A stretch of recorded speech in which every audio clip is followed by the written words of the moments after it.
Bonjour madame. Ancien ingénieur en Iran, ça va nous intéresser, et au commissariat donc, de l'énergie atomique, enseignante à Téhéran jusqu'à la Révolution, Femme, Vie, Liberté, et c'est en septembre 2022. Et vous êtes auteur de Femme, Vie, Liberté, Parlons-en, c'est aux éditions Édilivre. Et j'enseigne aussi à l'ESSEC et à Sciences Po Paris. Et vous enseignez à l'ESSEC et à Sciences Po Paris. Est-ce que vous est arrivé à Sciences Po Paris de croiser Kevan Gafaïti ? Non. Non, c'est grand, Sciences Po Paris, il y a beaucoup de monde, parce que Kevan enseigne également à Sciences Po Paris. Vous êtes Kevan, spécialiste du Moyen-Orient et de l'Iran. Merci également d'être là. Alors on va commencer par un élément, il y a beaucoup de choses qui se passent en permanence, mais peut-être un élément d'actualité, puisque les rebelles Houthis du Yémen, qui sont alliés de l'Iran, comme chacun sait, ont annoncé qu'ils avaient lancé un missile balistique visant un site sensible en Israël. Le porte-parole de l'armée israélienne, il y a un petit peu moins d'une heure maintenant, disait qu'effectivement, a priori, ce missile a été intercepté. À quoi ils jouent les Houthis du Yémen ? Et question dans la question, est-ce qu'ils font ça parce que Téhéran leur a dit « vous devriez envoyer un missile balistique sur Israël ». Ça, c'est un enjeu qui est capital. Vous faites référence à la grande connivence qu'il y a entre les Houthis au Yémen et l'Iran. Celle-là, elle est claire. Dans cet acte, qui est clair, mais qui n'est pas du tout nouveau. Depuis 2015, vous avez l'intervention saoudienne au Yémen, et depuis 2015, l'Iran explicitement soutient la cause Houthi yéménite, et plus largement dans le cadre de ce qu'on appelle l'axe de la résistance Mehvar et Muqavemat, cette coalition d'acteurs étatiques, ou infra-étatiques en l'espèce, qui s'oppose à la perception d'un impérialisme américain, occidental au Moyen-Orient, qui se matérialise en Israël. Donc ce qu'il faut voir, c'est que l'action Houthi peut être lue avec une double grille de lecture. D'une part, effectivement, il y a un rapprochement entre Téhéran et les Houthis, donc en soutien, mais aussi dans un propre agenda national, de dire, eh bien, regardez, nous, les Houthis au Yémen, nous faisons ce que d'autres États arabes ne font pas en solidarité avec les frères palestiniens. Nous prenons parti dans le conflit Israël-Palestine. Donc vous voyez, cadre téhéranais, mais aussi cadre national Houthi en tant que tel. Mais prendre une telle initiative dans un contexte de cessez-le-feu, fut-il extrêmement fragile, l'objectif c'est quoi ? C'est de tenter d'embraser la région ? Quels avantages auraient aujourd'hui les Houthis à embraser la région ? Je pense que... Oui, non, voilà, c'est complètement rhétorique. Ce que je vous dis, c'est qu'en fait, il n'y a pas d'intérêt pour les Houthis. L'intérêt pour les Houthis est de complètement stabiliser la région. Ce qu'il faut voir, c'est que les Houthis aujourd'hui au Yémen... Les Houthis, on ne peut pas dire qu'ils se comportent depuis quelques années comme des gens qui veulent stabiliser la région. Du moins, non, ce que je veux dire, c'est que ce n'est pas des acteurs qui promeuvent la paix comme étant leur discours premier. La paix n'est pas leur préoccupation première.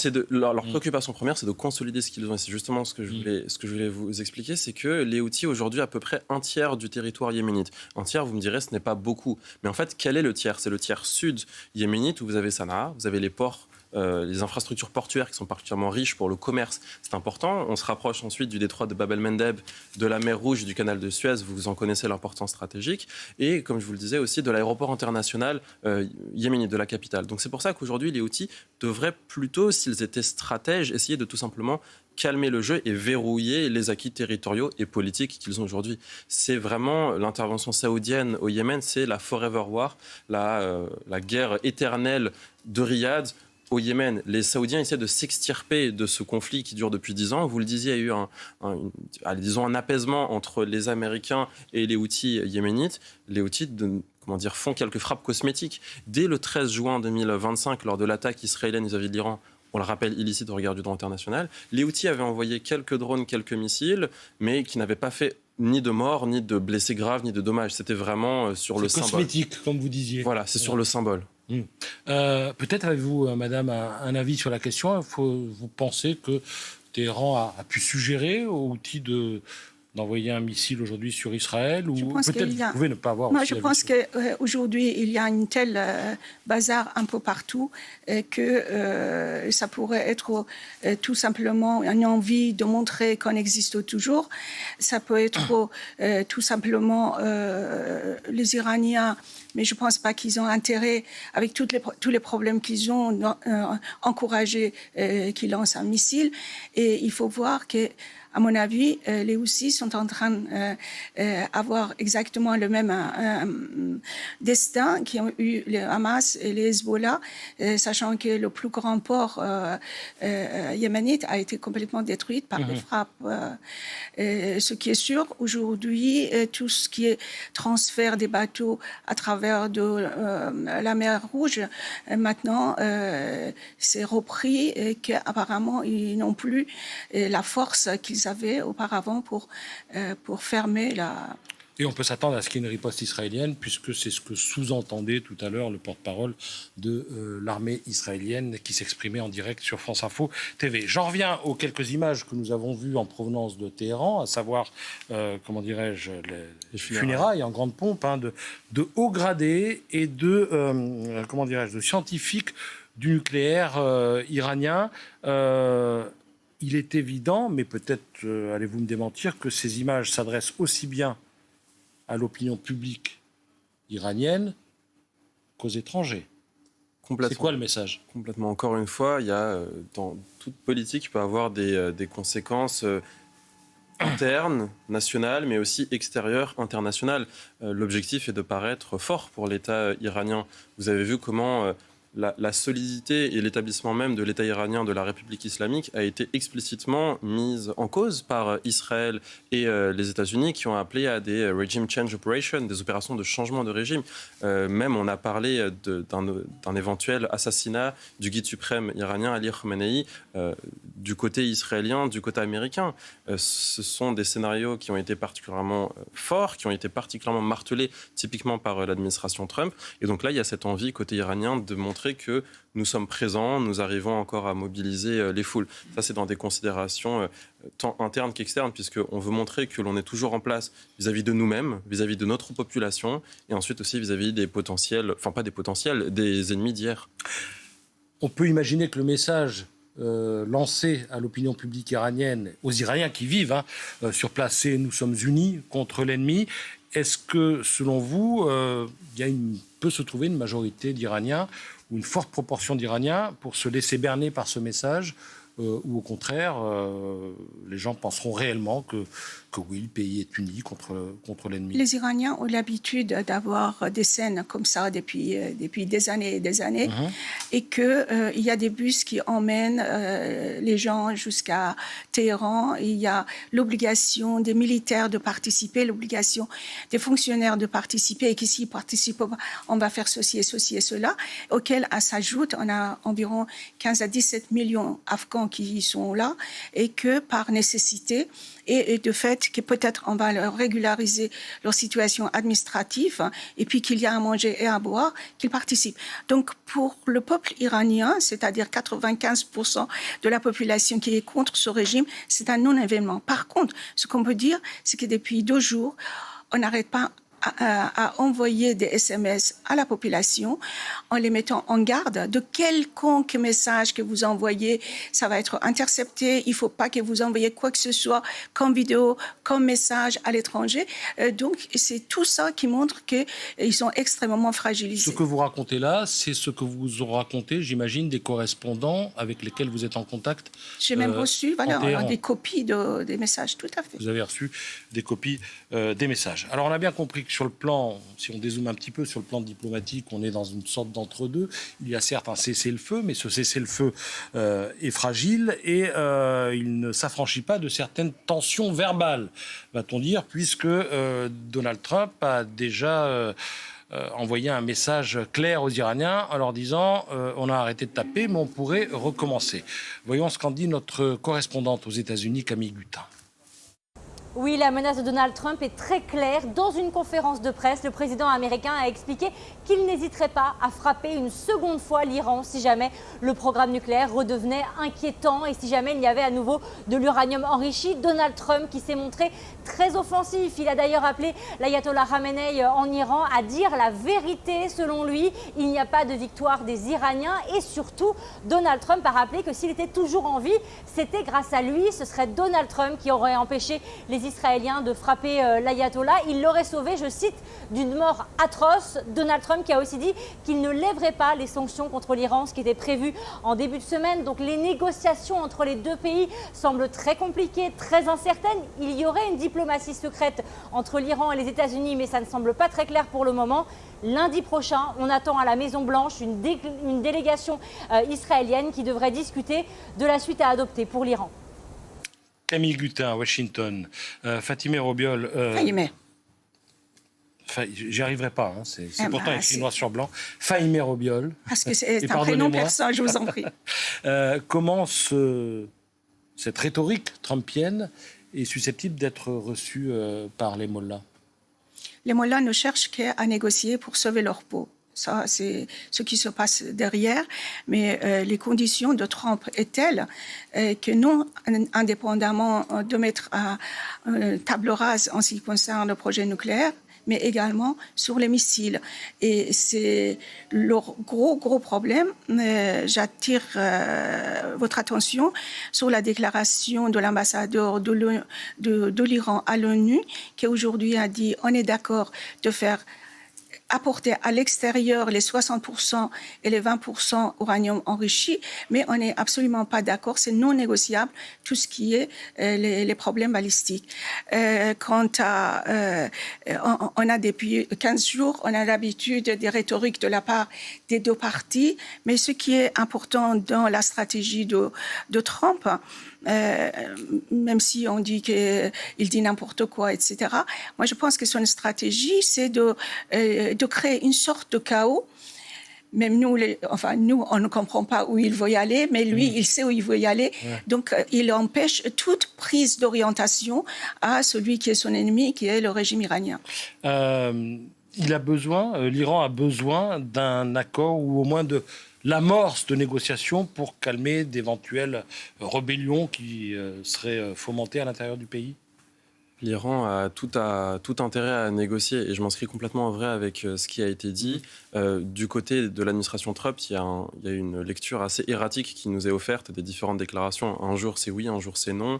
Vous avez vu comment on parlait d'un potentiel cessez-le-feu, puis ensuite pas du tout de cessez-le-feu. On parle d'un accord, pas d'un accord. Est-ce que l'Iran a un intérêt à négocier? Oui, complètement. Et ce qu'il faut voir est que, vous le savez, depuis 1979, il y a la République islamique en Iran et depuis 1979, il y a des sanctions économiques. Les sanctions instaurées par le président Jimmy Carter. Donc l'Iran ne connaît qu'une économie. Qui sont aussi liées à des activités iraniennes répréhensibles, complètement. À commencer par tous les événements terroristes qui ont été sponsorisés, on va dire, par ce régime. Ce que je veux vous dire, c'est que les sanctions et donc l'asphyxie de l'économie iranienne est consubstantielle au régime constitutionnel que l'on a aujourd'hui en Iran. Et donc c'est pour ça que l'objectif de lever, quel que soit le thème, qu'il s'agisse... Alors, programme balistique, c'est un sujet qui n'est pas nouveau et l'Iran n'a jamais accepté de négocier sur ce terrain-là. Je ne pense pas qu'il va y avoir une inflexion de ce côté-ci à court, voire moyen terme. Mais maintenant, sur le nucléaire, l'Iran a... Depuis des décennies, accepté sur le principe de négocier avec cela. Et l'Iran a, ça il faut effectivement le souligner, je dirais pas l'Iran a complètement besoin de la levée. Au moins que s'ouvrent des négociations, quoi. Mais une impression qu'il y a un processus qui est enclenché. Plus qu'une ouverture des négociations, c'est l'aboutissement qui est intéressant, puisque sur le principe des négociations, oui, il est toujours louable que des États particulièrement hostiles, Iran, Israël et surtout États-Unis, négocient, c'est fort bien. Mais maintenant, sur le principe de l'accord, il y a ensuite l'obtention d'un accord, qui est là le réel enjeu pour Trump, pour Washington, d'encadrer, d'endiguer le programme nucléaire iranien, pour Téhéran, pour l'État iranien, d'avoir une bouffée d'air économique pour tout simplement, effectivement, continuer de persévérer et aussi assouvir un certain mécontentement social qui pourrait exister complètement. Fahimé Robiol, vous avez été ingénieur en Iran. Oui.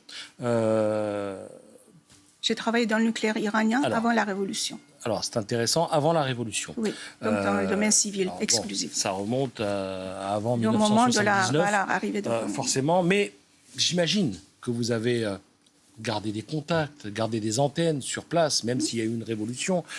Que pouvez-vous nous dire sur la réalité supposée ou réelle de ce programme nucléaire iranien qui semble être à l'origine de tous les maux que l'on vit en ce moment? Alors, l'Iran a toujours déclaré que ce qu'on est en train de faire, l'enrichissement, c'est absolument pas dans le sens d'utilisation militaire. Or, on sait pertinemment que dans le domaine civil, vous n'avez pas besoin d'un enrichissement plus que 3 ou 4%. Voilà. Donc, quand on enrichit l'uranium à 60%, et que maintenant on a des centrifugeuses très performantes, qu'on peut aller très rapidement jusqu'à 90%, rien ne justifie cette action. Sauf la bombe atomique. Que la bombe. Ouais.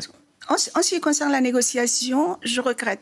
Depuis 2003, on a négocié avec les Iraniens. Au départ, c'était avec le régime iranien. Au départ, c'était les Troïkas, les 3 pays européens. Et après, on a eu plus en plus de pays concernés jusqu'à l'accord 2015. Mais et puis, ça continuait. Il y a eu l'AIEA qui allait sur place, dès qu'ils arrivaient, ils mettaient sous le tapis ce qu'ils voulaient cacher. C'est-à-dire que les Iraniens, c'est eux qui disent à l'AIEA, vous pouvez aller là, mais pas là, là, mais pas là. Et même, avant d'arriver, ils cachaient un certain nombre de choses. Et dès qu'ils partaient, ils enlevaient les caméras. Donc, je ne comprends pas.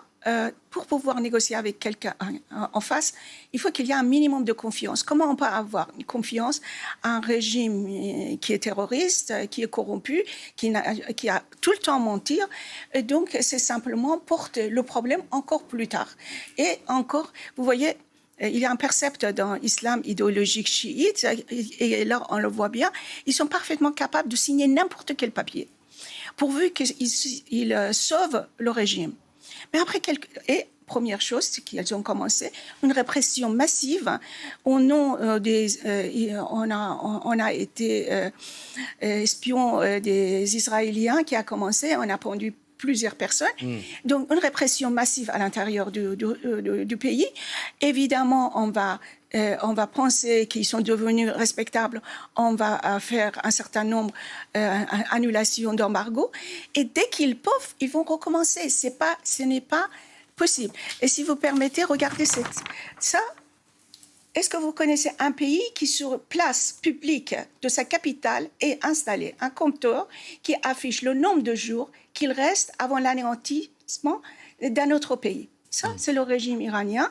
Et puis, ça, c'est les compteurs qui sont dans plusieurs endroits qui disent que le nombre de jours... Ce compte à rebours avant la destruction d'Israël. C'est vrai que ce type de document vient contredire le discours officiel des Iraniens et de certains défenseurs de ce régime qui disent « Mais l'Iran n'a jamais appelé à la destruction d'Israël ». Là... Et ensuite, pour aussi revenir sur les propos qui sont fondamentaux sur le principe d'honnêteté, il faut effectivement voir qu'on a un contexte qui est complètement plus qu'à la méfiance, à la défiance. Ça, c'est fondamental. On a vu comment il y a déjà eu un accord sur le nucléaire iranien, l'accord de Vienne du 14 juillet 2015. Où les Occidentaux avaient le sentiment de s'être fait un peu rouler dans la farine.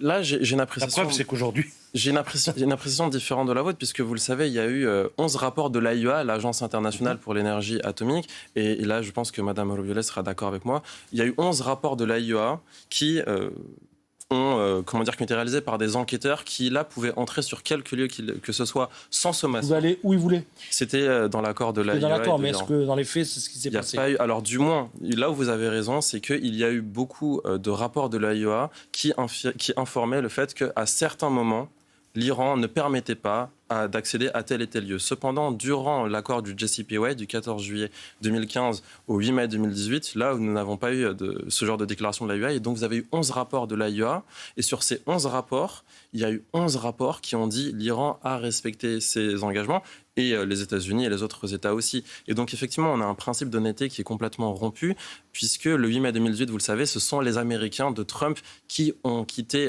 l'accord, et là, ils n'ont pas suivi un principe islamique chiite que vous mentionnez, le principe de malhonnêteté. Les Américains sont sortis de l'accord, et malheureusement, nous sommes dans la situation que nous trouvons. Ultime question, réponse très rapide. Ces fameux 400 kilos d'uranium enrichi, il a été dit ici et là qu'ils avaient pu être déplacés. C'est compliqué ou pas de déplacer 400 kilos d'uranium enrichi? Vous qui êtes ingénieur. C'est pas compliqué. Il faut quoi? Mais 1 heure, 10 minutes, 3 jours? Moi, je pense que s'ils étaient assez, et je pense qu'ils sont malins, parce qu'il ne faut pas sous-estimer l'intelligence humaine, probablement ils les ont déplacés. Trump dit non. On ne sait pas. Bon, mais vous dites que c'est facile de le faire, c'est ça la question. Mais on peut le faire. Et puis, je dirais qu'il faut attendre que ceux qui sont sur place, c'est-à-dire un certain nombre d'Israéliens américains qui sont sur place, qui finissent par faire toutes leurs observations, qu'on a le rapport final pour dire qu'est-ce qui se passe. Merci.